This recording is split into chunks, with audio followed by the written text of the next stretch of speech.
This video is going to be showing you how to solo flawless the Prophecy Dungeon during the Season of the Lost. For those that just want to see this, and skip to the timestamps that you have available to you. For everyone else, I can discuss about my mods, the class I chose, and all that. So this run's going to be for Warlocks. Why would you want to do it? Well, because there's going to be new weapons in the Prophecy. So they've took out the old Prophecy weapons and they've put that stuff into the World Loot Pool. Okay, so to give you an example of what I'm talking about. Where's the SMG, the solo one? So Death Adder was a Prophecy weapon previously. Likes of all that stuff, the Huscow and all that, that's in the World Loot Pool. They've replaced all that, which is now fixed. It wasn't working at the start of the season, now it is, with the old Trials of the 9 weapons, which some of these are amazing. Dark as Before, a very good pulse rifle. There's a sniper rifle that's meant to be really good. There's a hand cannon that I really want. I haven't got it yet, the Judgement. I want this hand cannon. I love 140 RPM hand cannons. So I'm after all them. So that's why. Those are your reasons why you want to do it. So as far as our setup, I'm just going to talk you through what I'm using at each stage. So what we're going to start with on the dungeon is for the first boss fight for Echo Phalanx will be Well of Radiance, Military, Solar Grenade, Healing Rift. Pair that with the exotic helmet, the Stag, which gives us near infinite healing rifts every time we get critically wounded, which is a lot in that fight. It's just how that fight is. It's close quarters.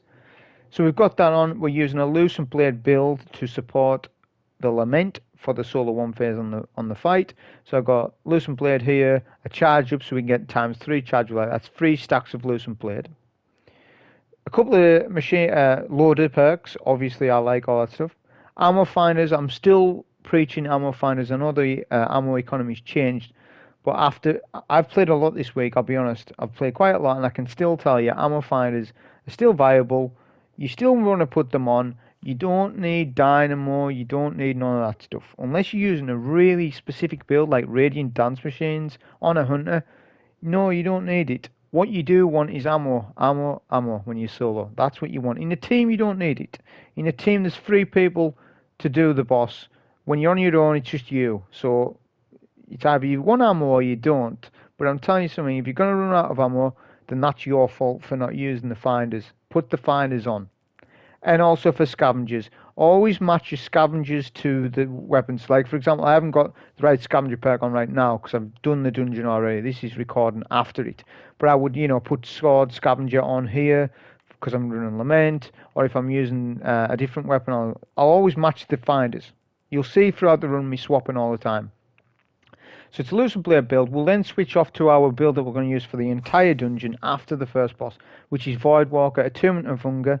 That's Devour Tree, Scatter Grenade, and Healing Rift. Why we use Scatters? Well, because we're going to switch this helmet to this, and we're going to use Nothing Manacles.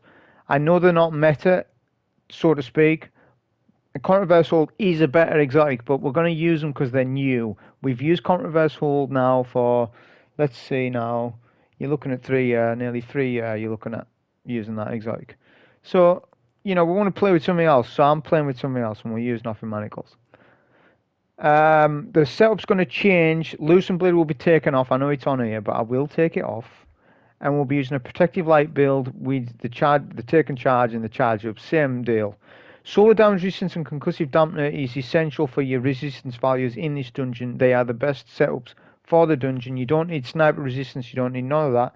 It's just solar damage and concussive. You could go double concussives viable, but arc, there's not a lot of that. There's not a lot of void. I mean, there is a bit of arc, I guess, with the silence, but the solar knights are the threat. So you put solar resistance. You need a solar plate for that. The class spawned has particle deconstruction, which is the fusion rifle damage mod this season. I've got utility kickstart, which is a stasis specific mod that gives you class ability energy when you use your class ability. That works well when we got Stag on. It works well anytime, to be honest. You're getting the Healing Rift energy back. It's exceptional. We also switch off to Xenophage, and we put a kinetic bow on for the desert area. When the desert area is done, we leave this fusion on. When the desert area is done, we we put back onto the SMG. Xenophage, do that for the cube room. This is our build for the cube room. When the cube room is done, we'll get to the final boss. We'll put Sleeper Simulant on. Well, and we'll keep this loadout, and everything stays the same. Protective Light setup. That was everything, but I'll talk more about it in the run itself. Okay, so in the run, so straight away we're going to skip the first encounter. Basically, this first encounter teaches you the mechanics. But if you already know the mechanics, you don't need to do the encounters. If you want to skip it, there's other ways of doing it. But I use heat rises, and then just sword swing up this cylinder if you like. The important thing to know is I'm on top Tree Dawnblade, and you can only Icarus dash twice when you have heat rises. If you do not have heat rises, it's only one Icarus dash, making it difficult to get the skip. That's just what I found. Okay, that's just to know. So make sure you proc the heat rises by consuming your nade. Then we'll switch back off to Well of Radiance, because obviously we're going to do the fight. I'm just, as I say, skipping the first encounter, not because I can't do it, just because it saves time, and that's the only reason for that. We'll do a healing rift behind this object here, and then what we're going to do is do a nade to our left to spawn kill as many sirens as possible. Because we're not using blind and grenade grey launchers, or we're not using Witherhoard, our ad clear potential isn't as good as I would like. The SMG makes up for a lot. The fusion rifle is exceptional. This fusion rifle, by the way, the one I've got on, it might be one of the best fusion rifles in the game, especially with vorpal weapon. Rapid fire frames, especially this one, feels very, they feel very strong. Whereas the high impact fusions, was using the new seasonal one, it takes forever to. You can do 2 fusion shots off a rapid fire frame, compared to 1 high impact one. I mean, for me, as I say, I would rather have these, either the adaptive frames, they're fine, null composure feels pretty decent, with high impact reserves though, not reservoir burst, the wrong perk to use. But with high impact reserves, the charge time feels fine, because obviously fusion's got a rework. But the rapid fire frames surprise me on how good they are for damage, especially this one here. So you saw there, I wanted to try and double dunk the dark moat. You do that by jumping up in the air and then sort of dunking in between the 2 streams, but I didn't pull that off. That's fine, because it just means we're going to have to do an extra dunk. And it's showing you, if you can't do the double dunk, that this is what the run's going to look like if you just do single dunks. It just means you've got to kill more ads. And it's going to take a minute, 2 minutes longer. You know, I think people aren't going to grumble at that. As long as they're getting the soul flaws, and as long as they can farm them prophecy weapons, I don't think someone's that fussed. The best way to farm this, by the way, is with a team. But obviously I'm not going to go on about that, because this is for solo players who wants to solo. That's it. That's all I need to say about it. This fight relies on you doing a lot of rotation. This is why high recovery is so important. Even if it's Titan Hunter, doesn't matter really.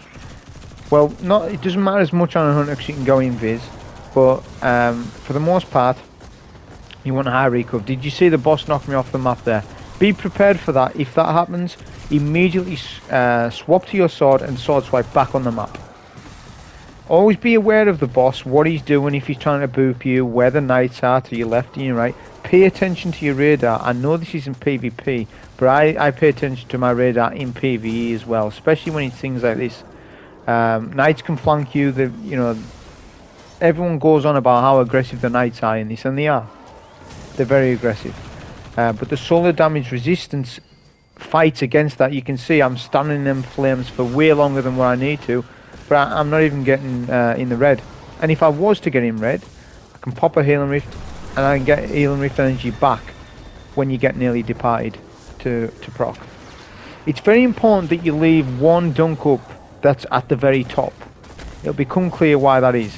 So say for example you've got 1 dark, 1 light. Light's on the bottom for the dunks, and dark is on the top. Do the light one first, and then leave the dark one last. It just depends. It could be vice versa. It could be light on the top. It's one of the dunks that's at the top. It makes things easier for the solo 1 phase if you do that, because you can manipulate the boss's positioning. If you try to dunk the bottom dunks, you're gonna find the boss may run away from you. You might do a well and he just runs out of your well, And that's what you don't want. That is the worst thing. You pop a well and the boss runs away from you.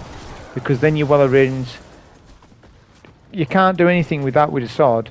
Your well needs to be right on top of that boss. Okay? Always pay attention to sounds. You really need to prioritize them and kill them. If it means you need to wipe a knight to survive, it doesn't matter. These knights are infinitely spawning. Okay? So if you need to kill a knight because they're in the way, kill them.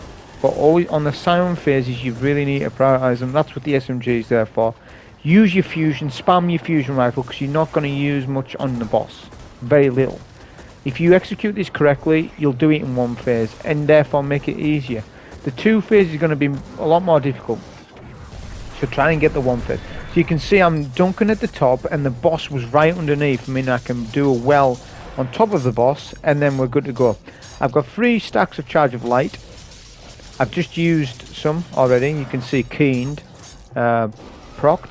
This is going to give us our damage boost. Make sure you do as much damage as possible. So you do your light swings until you're fully charged. Then you rev your sword. And then do your swings and your heavy attack.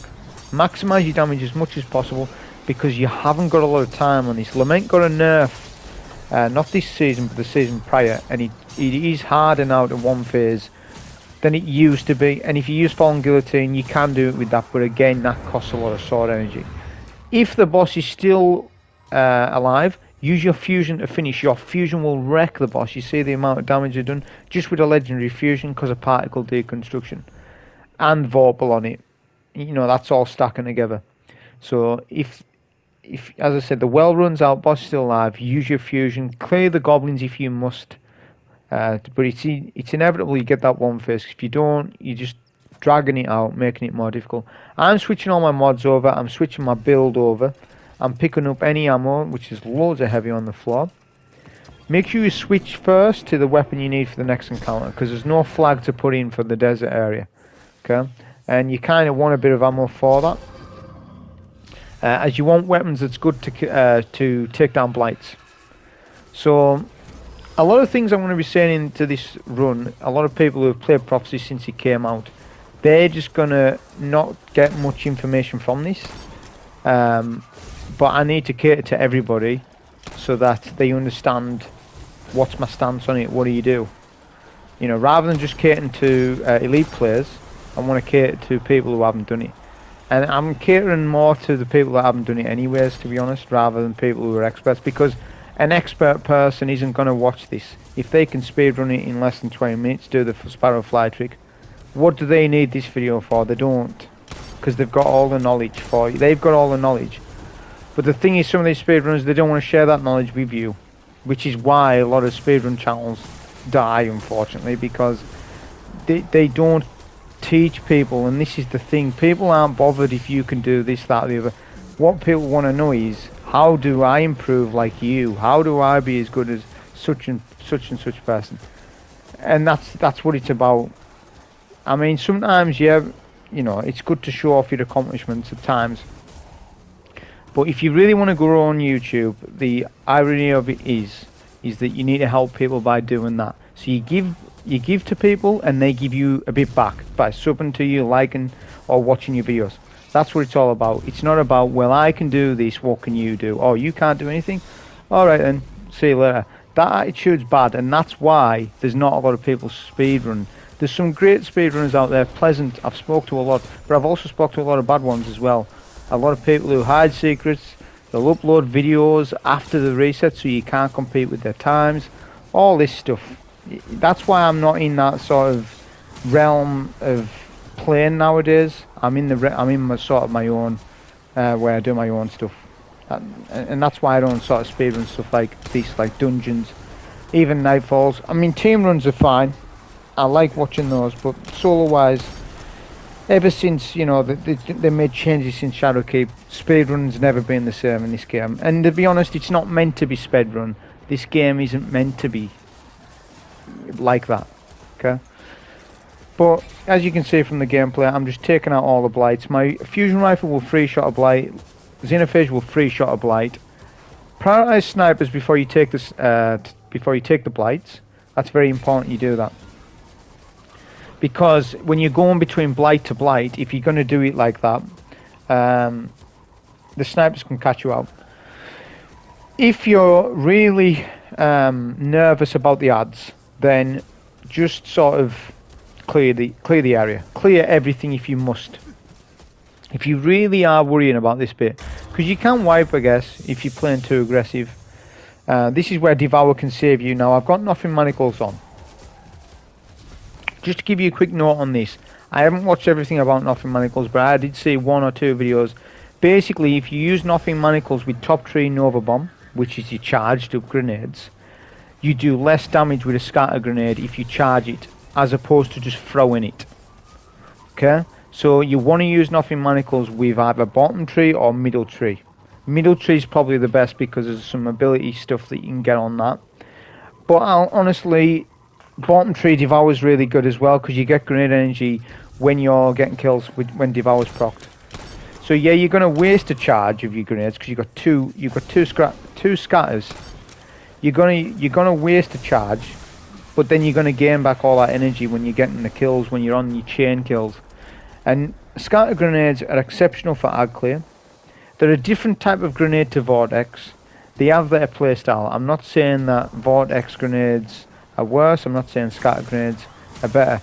They're both good in their own right, depending on what you do. And if anyone remembers Leviathan dogs, scatter grenades used to absolutely destroy dogs. Sometimes scatter grenades have unique properties on certain enemies, just like Warcliffe Coil does. It has unique properties on certain enemies. But I'm just showing off the gameplay of what scatter grenades is kind of like with Devour. And as I said, I was impressed with it. I quite enjoyed playing with it. It's something different to Controverse. I love Controverse and I love what it does, and the build it's give us over these years. It's helped for GMs, it's helped for a lot of solo content. But as I said, you've got to move with the times and use new stuff. Okay, you can't just keep using the same thing all over and over. Okay, so now we're on the cube Hexahedron Encounter. This is going to be sort of our loadout we're using. The Devour. We'll switch our mods. I think I've already switched them, to be honest. But make sure my ammo finders and my helmet perks are matching, which they're not. I've got linear fusion on my boots. I should notice that. I hope I do. Which I do. See, so just double check it, because obviously machine gun scavenger is very important. I'm also going to put protective light on. I decided this on the go. I was like, well, do I really want to use anything else like high energy fire? Don't need it. You don't need all that stuff. I didn't swap my boot perk, I don't think, which is probably why I was running out of my machine gun. But make sure you do match your scavengers and stuff. But for each room with the cube room, this is how you need to play it. Is you need to clear the 6 acolytes that spawn. They spawn in a different corner of each room, a different corner of the room. They also spawn eyes the longer that you leave them up. So this, you need to be in a rhythm for the cube room. It's not too difficult, especially with Devour. On a Titan you're going to have a lot more trouble. A Hunter's going to be pretty easy. You got Invis, you got a lot of things going for you for the Hunter. The Titan will be the hardest, but the Titan has certain builds, which I'll do a Titan run for the Prophecy. I'll do a Hunter run for the Prophecy.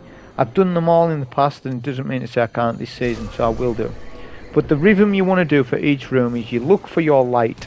So looking up, Toland is white for this room. So okay, I see that it's white. So I'll think, right, I need white. But before that, take out the acolytes.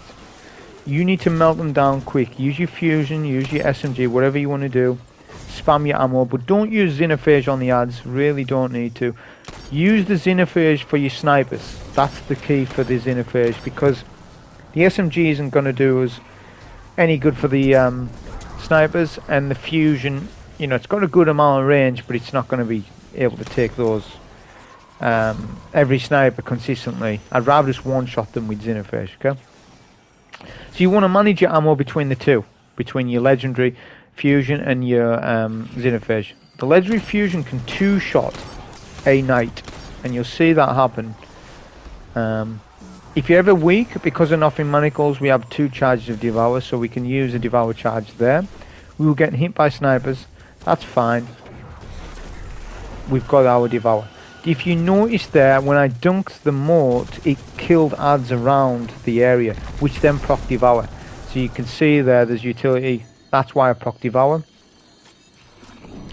And if I was really weaker than that, I would have had adds around me to re-proc my health regen, which you get, as I said, it's instant health regen for each kill. So we'll proc Devour by our nade. We could have done it by our melee, it really doesn't matter, whatever you want to do.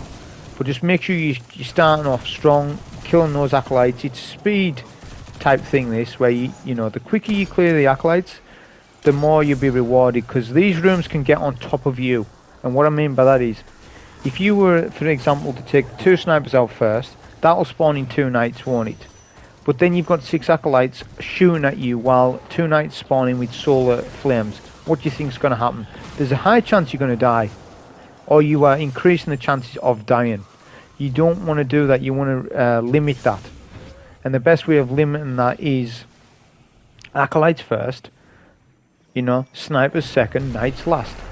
If you do everything in order, you won't get another wave of acolytes. See, there's just another wave. These acolytes are on an infinite spawn rate, and your goal is to beat that spawn time. I couldn't tell you how long it is. I would say it's about 30 seconds, 30 to 40 seconds seems that the time is going. As I said, I haven't timed it, but just if I was to take an educated guess, you could pause the video and check yourself what the time on it is. But as I said, adds first, devour each room at the start. Use your fusion, you should have plenty of, you know, special. That's what it's there for. It's really good ad clear as well, fusions are. Take our 2 snipers. I can't see where this second one is. He was behind the block. It's fine. Now it's light, so I'm up here. If you notice, there's a light when you stand on certain objects. So it's a good location to stand at times. If you're getting light and glitches happening in the prophecy, just open your menu. Sit there for 2-3 seconds, then close it. You'll have to be in cover though if you do that. I didn't experience much light and glitches, but you can. You can experience it where you can't really tell between light and dark. Obviously there's a aura on your screen. If you look at where my super bar is and my weapons, there's an aura that goes from dark to light, but it's hard to see sometimes on certain TVs or certain monitors, especially if it's the brighter your monitor is, the worse it is to sort of distinguish what that is. That's where you rely on the lighting, but if the lighting's failing you, right, then it's a nightmare. Like last season was really bad in here, to the point where I wasn't wanting to do any prophecy. At the end of, I think it was last season or the season before that, the whole cube room was bugged and you couldn't get past the cube room. It was just bugged out. So I was like, I'm not even touching it at all. I believe that's not a thing anymore, and the lighting seems to be improved, but there is times, as I say, when it's a bit odd. Just open your inventory if you have problems. Now we're going to use a bit of fusion rifle because we haven't got much Sinnoh, so I've been punished here because I didn't put on the scavengers. If I had, I would have had a bit more ammo than now. I've only got 4 shots. So we'll really just, at this point, my decision making was, okay, just use the interface on the snipers because that's what it's there for. SMG for the ads and the legendary linear for the knights. Which it's great on knights anyways, it does a really good job of taking down the knights. One scatter grenade, well placed as well, will take out a bunch of acolytes. Again, if you well place it.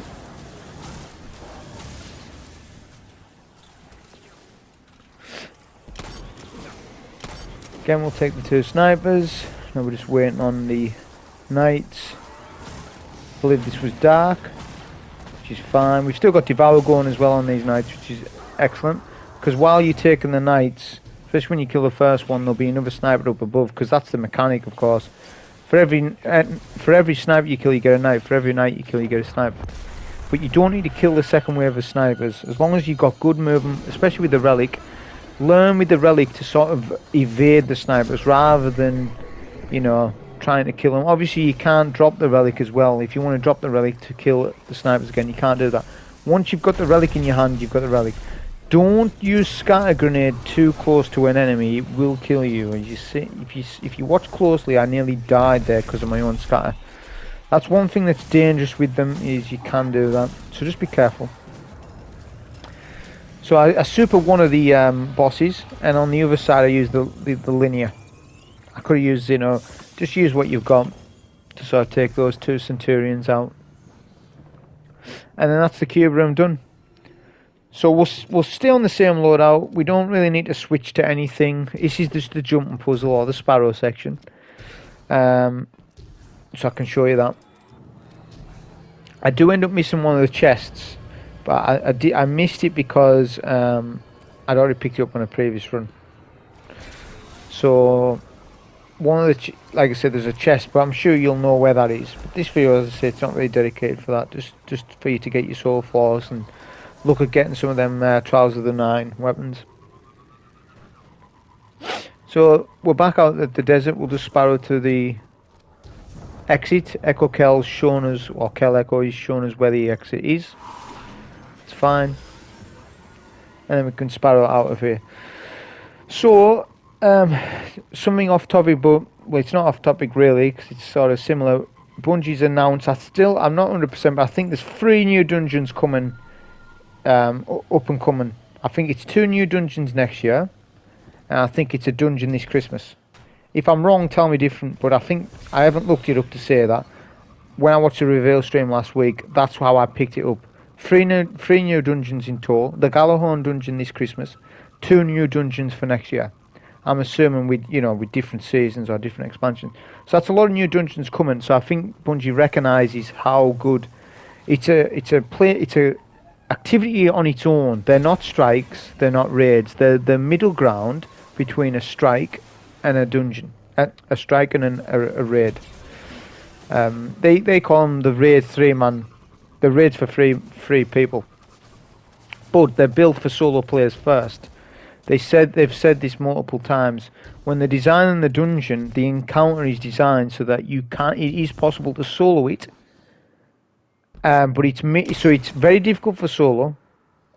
This is how they design them. Very difficult for solo, and then medium difficulty for a team. So it's solo first, but obviously, they're fun to do in team as well. They're really good team-wise as well.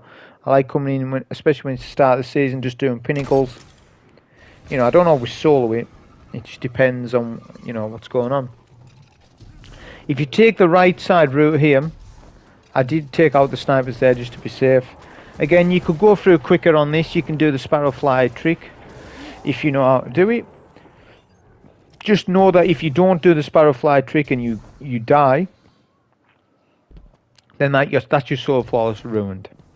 It doesn't matter about if you're just going for trials weapons though, I guess, but I just tend to take the safe route on this. If you want to sparrow all the way there, which you can, then by all means do that. It's up to yourself how you do it, but just know that if you die here, it's probably your fault. Okay, and if you are dying here, then that's a big shame, because this is the easiest part of the whole thing, really. So just make sure you're not dying on this encounter. The chest in this area will be in the last pyramid section right in front of me now, but I'm not going to go that way. I'm just going to jump right down on these stepping stones. It's a clear path all the way there. It's the path I always take, unless I'm getting the chest.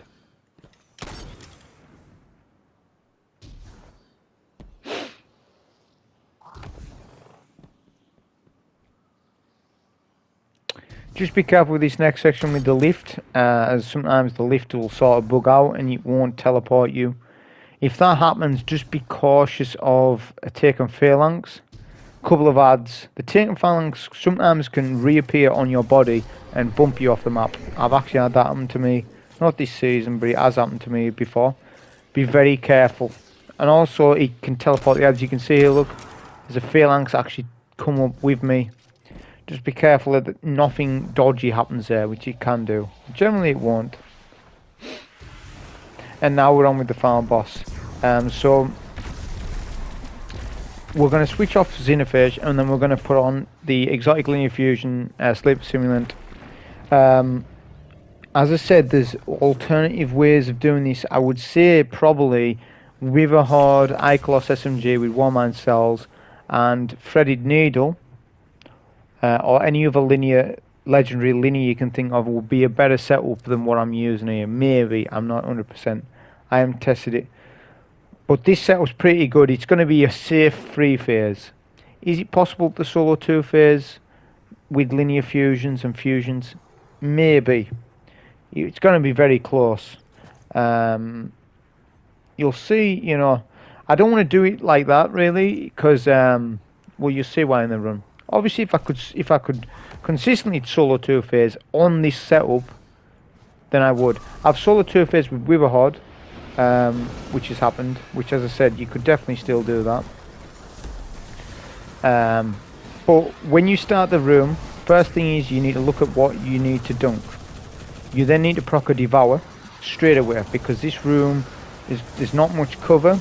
It's really good for dark and light, knowing where you are and stuff. The shadows, you know, one half of the room's dark, one half of the room's light for the most part. But there's not a lot of cover. All the ads come at you fast. So use a super. That's fine. You'll get it back by the time you need it. You will get it back for boss DPS. Don't be frightened to use a super, by all means. Now we focused dark. I saw that there was dark, so your key is to get the first dunk as quickly as possible, safely though. As soon as you get the first dunk, Echo Kell obviously is in 3 copies. One of his copies will teleport through that portal thing, wherever it is. That means a third of the room is safe-ish. It means Echo Kell himself can't hit you from that side of the room because there's no one there. Only the ads in front of you will hurt you. So that's fine. It means only things in front of you will hurt. So that's good. We'll proc a Devour anytime we're unsure. We are listening to the spawns of Scions and stuff. Now there was a spawn of Scion happening while I had an Ogre there. So it was very key for me to quickly melt the Ogre with a Devour. Now you saw I 2-shot that Ogre with 2 legendary linears. Sorry, the legendary fusion. That's exceptional, that. Not even Witherhoard used. Witherhoard does 1-shot, I believe. There's a couple of weapons I can think of that don't do nowhere near that, but it's because of the particle deconstruction, you know, that helping out. Plus I've got Vorpal and the fusion, but as I said, that's really good ammo economy. Now it's light motes. We're going to use it. We use Sleeper there because we've got. I think I've got heavy on the floor, so I'm fine to do that. We've run out of fusion, sort of spammed it, but that's fine because this is where we're going to refarm up, you know, ammo for that. So we'll proc a Devour. It's a Scion wave. These Scions are on an infinite wave. Okay, they spawn again there. That's on a timer. I'm not 100% what the timer is. It will be probably 30 or 40 seconds, something to that sort of timer. Again, if you want to know the exact times on it, pause the video when I get a spawn, and then, you know, pause it again when I get the next wave. But the whole idea is, if you've banked one side and then you're ready to take another 2 knights, just be conscious that there might be another Scion wave about to spawn on top of you while you're dealing with the knights.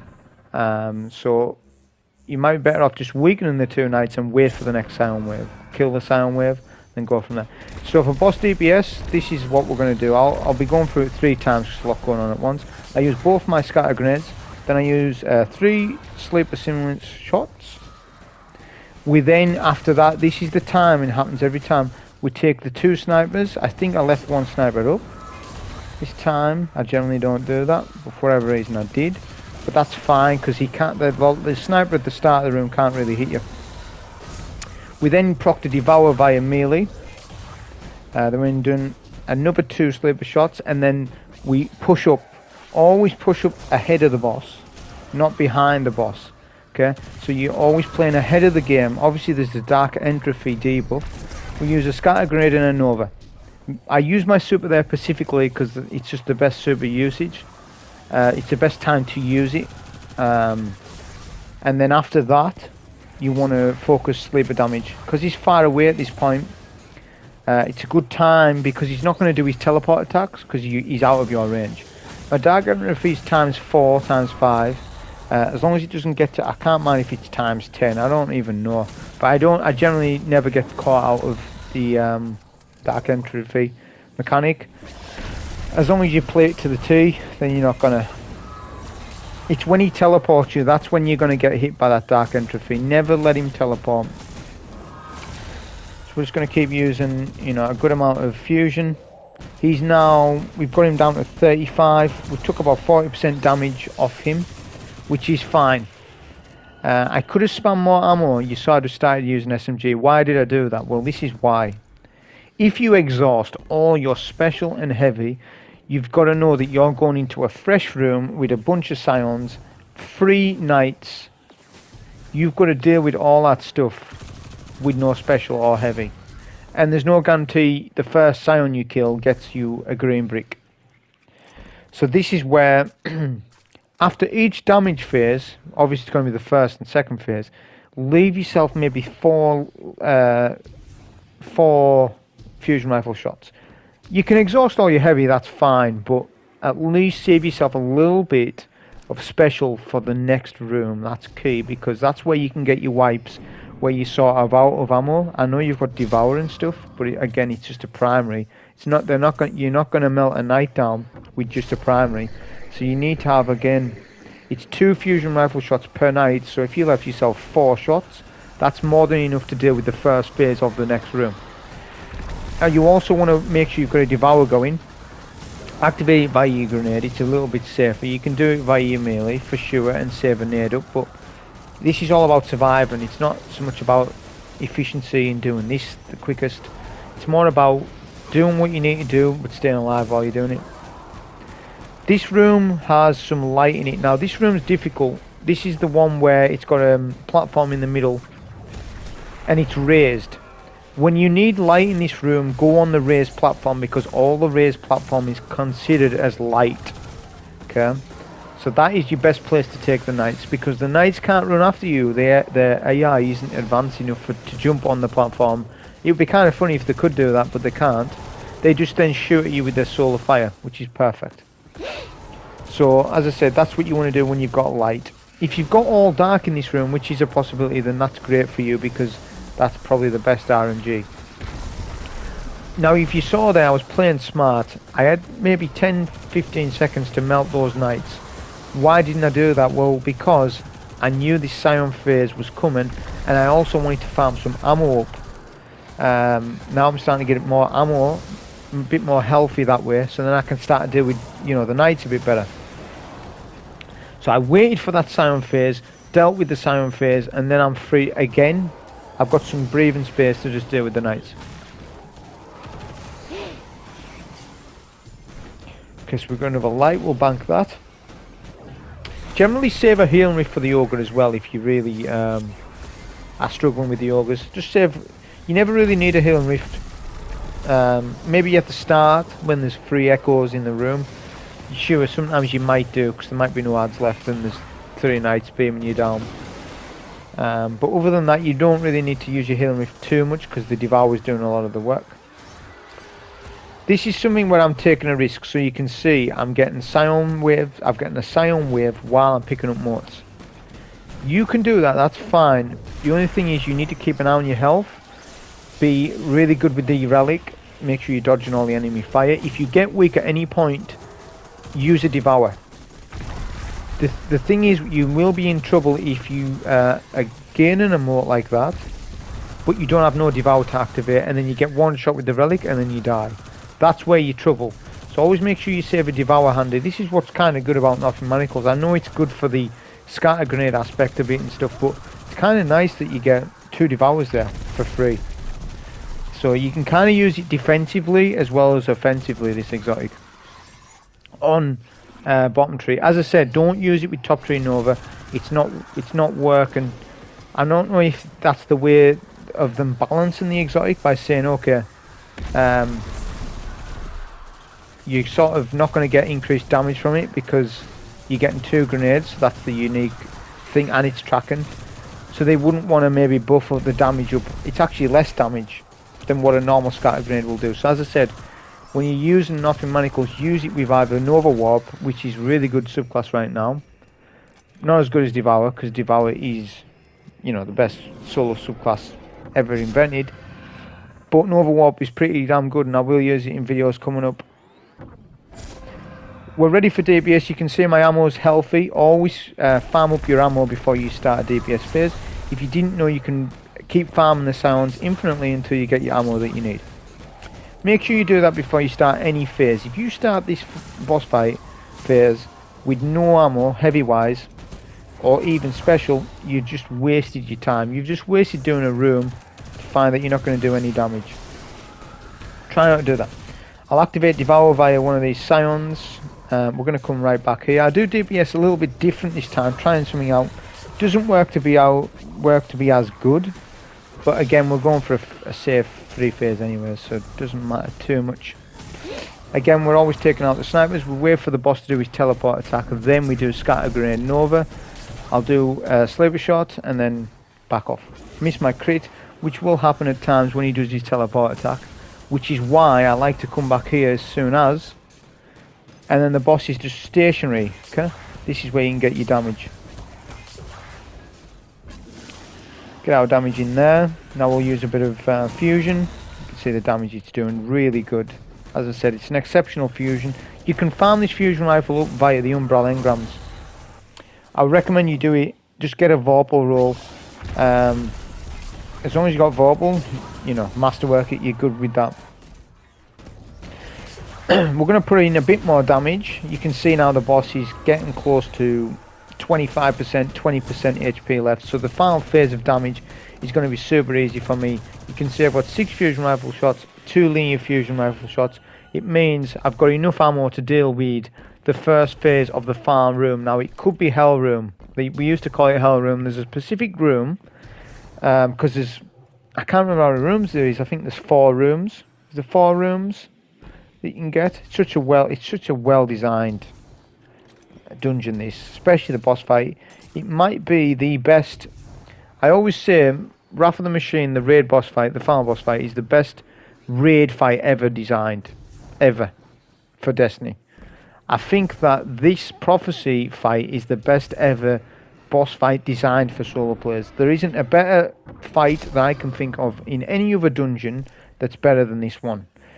All the rooms are, you know, meticulously made. You look up above, the room you were just fighting on is above, or to your left, or to your right.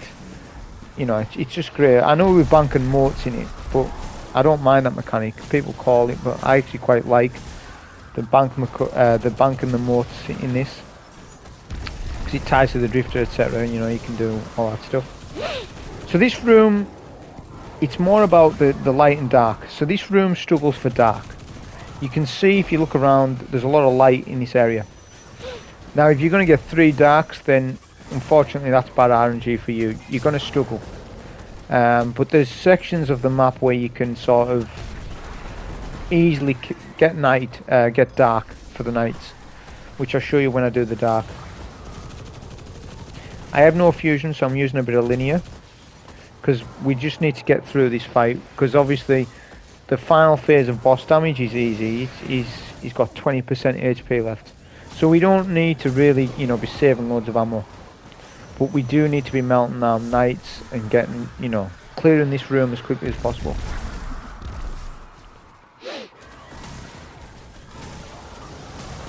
We've got a Scion wave there, so make sure you prioritise that. I've still got Devour going, so that's fine.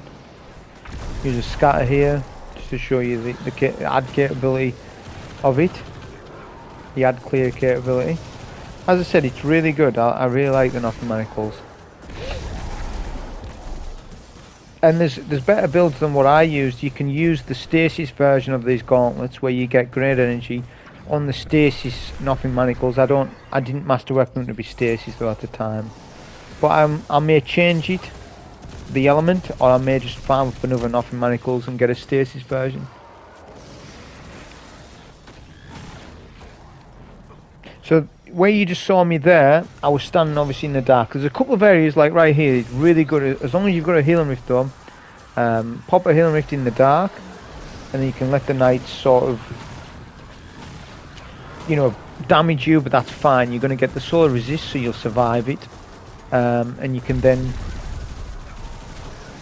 you know, get your dark motes. But you will find this room difficult for dark, as I said, and if you do get 3 dark, then all I can say is prioritise the Scions more so, anytime when there's no signs alive, use your healing wrist in a bit of shade, and then you know the knight should be aggroed on you, so you can easily take him.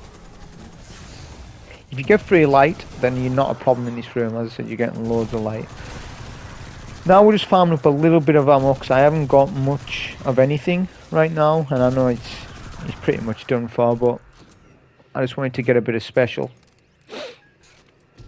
Obviously, have your super up for every boss DPS phase. That's a no-brainer. Say you panic supered in the room on an ogre or something, then just refarm your super up before you start DPS. So same again, we'll use 2 scatter grenades.